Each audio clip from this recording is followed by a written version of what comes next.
Harka fuunee hordoftoota keenya nageenyi keenya bakka jirtanitti isin qabu jechaa odeeffannoo wayitaa'uu sadaasa 2/2025 qindeeffannee isinitti himnaa.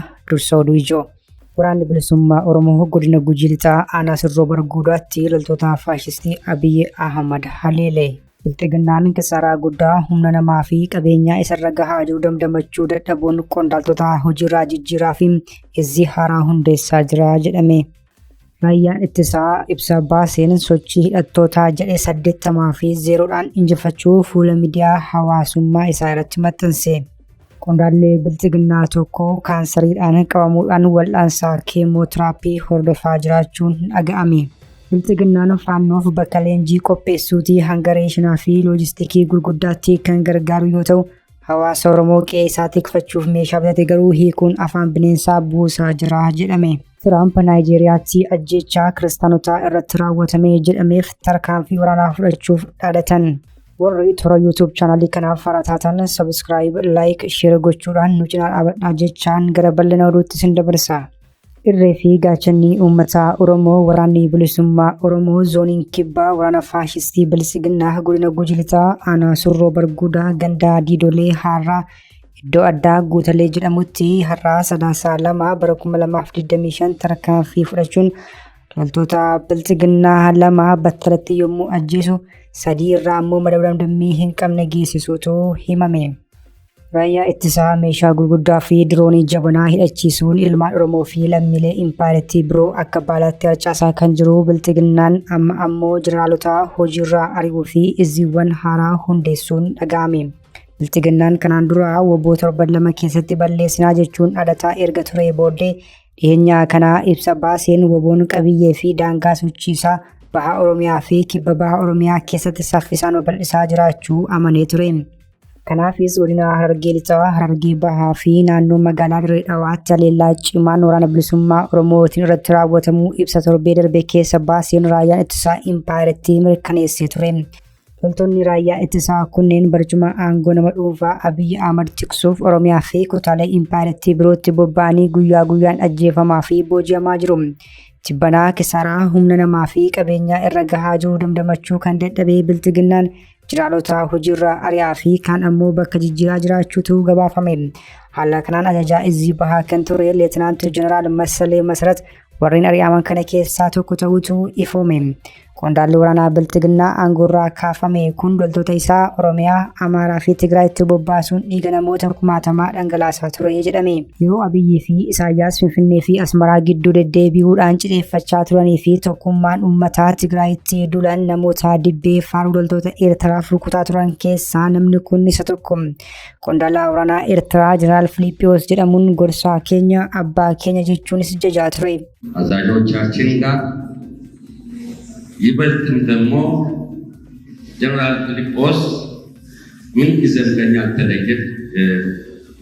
አባታችን ነው፣ መካሪያችን ነው፣ አዛዣችን ምን ጊዜም ከኛ አልተለየም።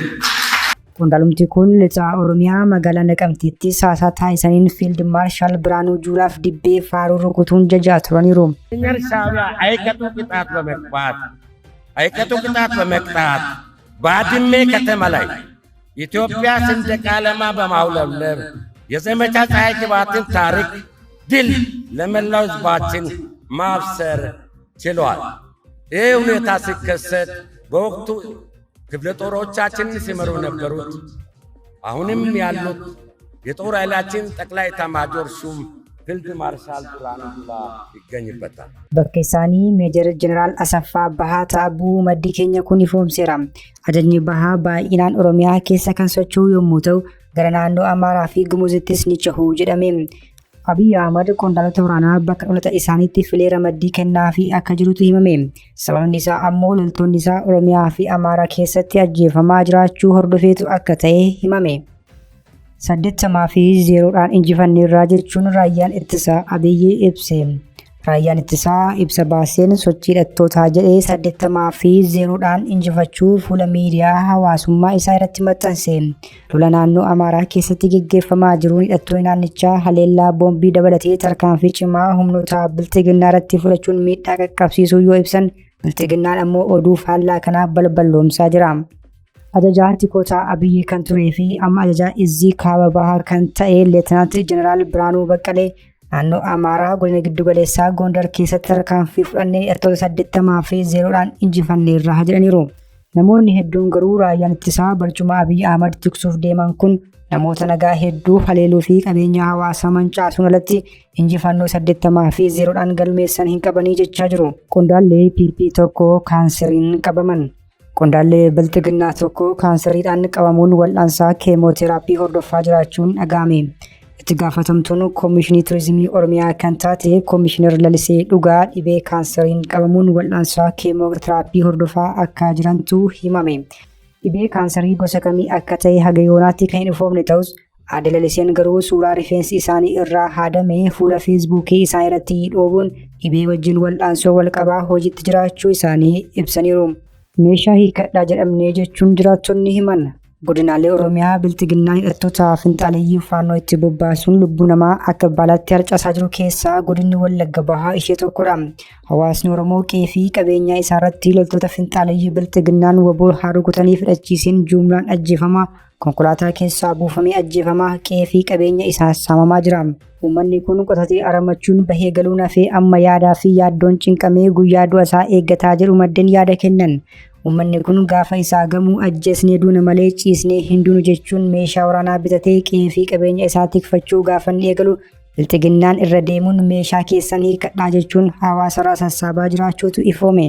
Bilxiginnaan faannoof bakka leenjii qopheessuutii hanga reeshinaa fi loojistikii gurguddaatti kan gargaaru yoo ta'u, hawaasa Oromoo qe'ee isaa tikfachuuf meeshaa bitate garuu irraa hiikuun afaan bineensaa buusaa jira jedhame.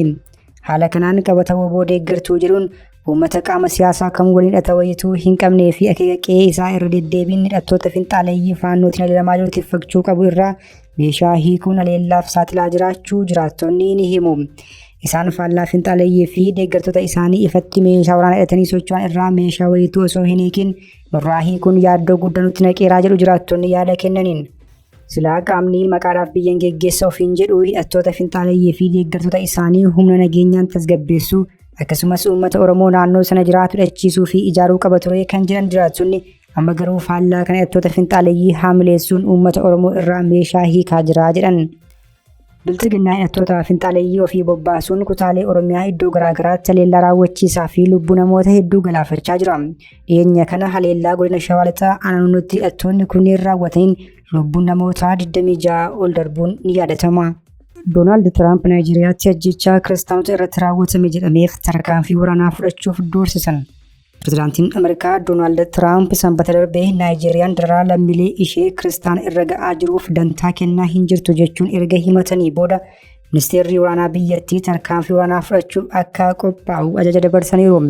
Naayijeriyaan himannaa Tiraamp irra deddeebitee haaltee jirti. Tiraamp miidiyaa hawaasaa irratti akka barreessanitti biyyattii keessatti kiristaanota irratti ajjechaa jumlaan raawwatamaa jira. Yoo mootummaan biyyattii tarkaanfii ariifataa hin fudhannes gargaarsaaf deeggarsa Naayijeriyaa battalumatti addaan kutuuf dhaadhataniiru.